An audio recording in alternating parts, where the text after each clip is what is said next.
Editor's note: this was a popular story when it originally ran, but now has an interesting update that ties into it. We decided that our readers would want to know how this relates to a concerning event that the mainstream media will not report. We're reposting the original story for your enjoyment and the update for your needed information. After a devastating hurricane flooded Naples, Florida, and brought massive destruction with it, President Trump traveled to the wet and ravaged areas. He had one mission in mind, and that was to take part in what has quickly become a common part of the job for him: surveying hurricane devastation, talking to local officials, and getting off his helicopter to distribute food and handshakes to relief workers and residents who were left with nothing. President Trump and First Lady Melania flew into Naples, Florida, the Gulf Coast town of multi-million-dollar seafront villas, as well as inland mobile home parks that were devastated by Hurricane Irma. President Trump stopped at one of the trailer home parks, where an excavator could be seen removing the twisted remains of a double-wide trailer that was once someone's home. Before touching down in Naples, air tour of hurricane damage. There is much work to be done, but America is with you, Florida. Pic.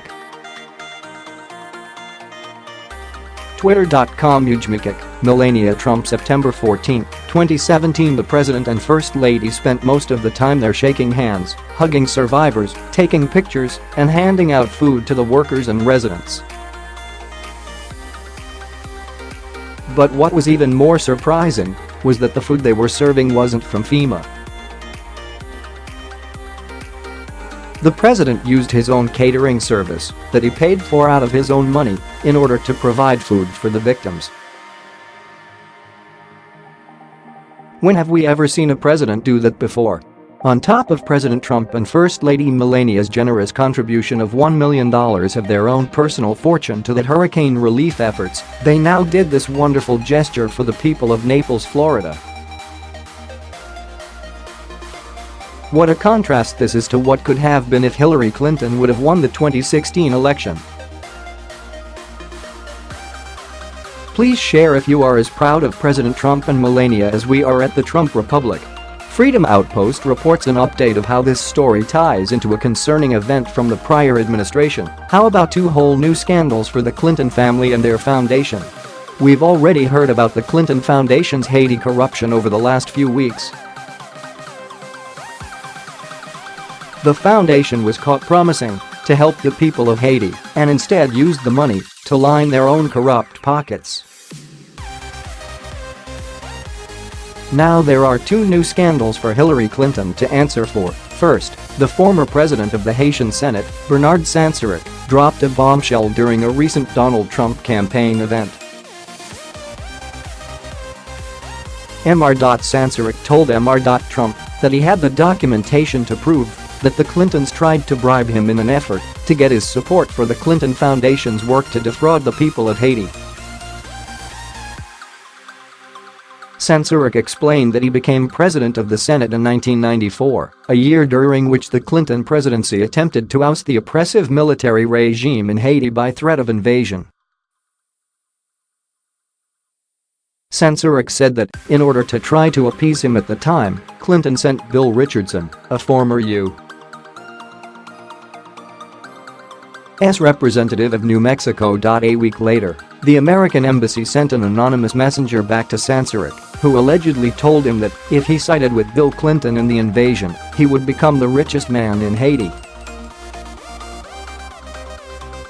Sansaric said he declined the offer because he loves his country. He added that a week later, by executive order, President Clinton revoked his visa. Attempting to bribe a foreign politician who also says that her foundation defrauded his people of billions of dollars would be a pretty serious charge for most people, but for Hillary Clinton, it's just a Monday. The second potential scandal that is percolating as we start the week also focuses on the Clintons bribing Haitian politicians. However, this corruption comes from 2011, when it seemed the CIA was considering revoking the U.S. visa of the Haitian Prime Minister. The only problem? Prime Minister Jean-Max Bellerove was a dear friend and business partner of the Clinton family, and revoking his visa could cause problems with their work and their income. On Jan. 27, 2011, Clinton Foundation Chief Operating Officer Laura Graham sent an email to then-Secretary of State Hillary Clinton's Chief of Staff Cheryl Mills, voicing concern about a rumor. Ms. Graham had heard that Foggy Bottom was thinking about revoking the U.S. visa of Haitian Prime Minister Jean-Max Bellerove.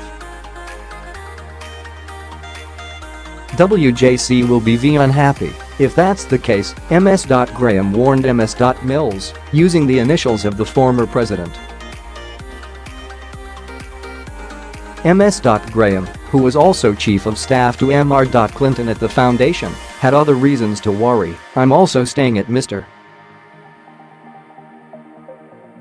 Bellerove's house fee, so exposure in general, and this weekend in particular for WJC on this." So Clinton Foundation staff was hobnobbing with a powerful Haitian politician and using connections at the State Department to try to influence U.S. policy decisions involving that same politician. That's unethical, and it is also contrary to what Mrs. Clinton promised when she went before the Senate Foreign Relations Committee in January 2009 as President-elect Barack Obama's Secretary of State nominee. "I probably don't have to tell you that Mr. Bellerove got to keep his visa and Ms. Graham didn't get kicked out of his house that weekend." The Wall Street Journal goes on to explain that Mr. Bellerove and the Clintons made a lot of money by working together to milk Haiti for all they could.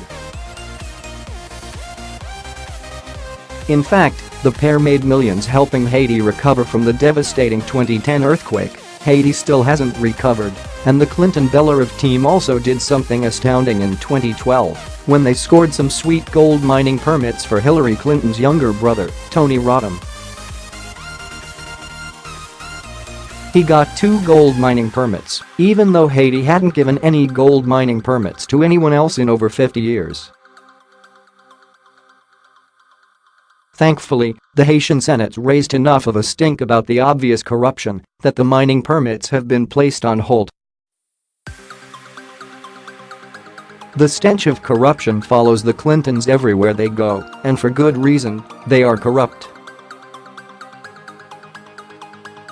While President Trump tries to do the best he can for the American people and those who have been affected by Hurricane Harvey and Irma, Hillary Clinton and company rip off the poorest of the poor in the nation of Haiti during their most trying time.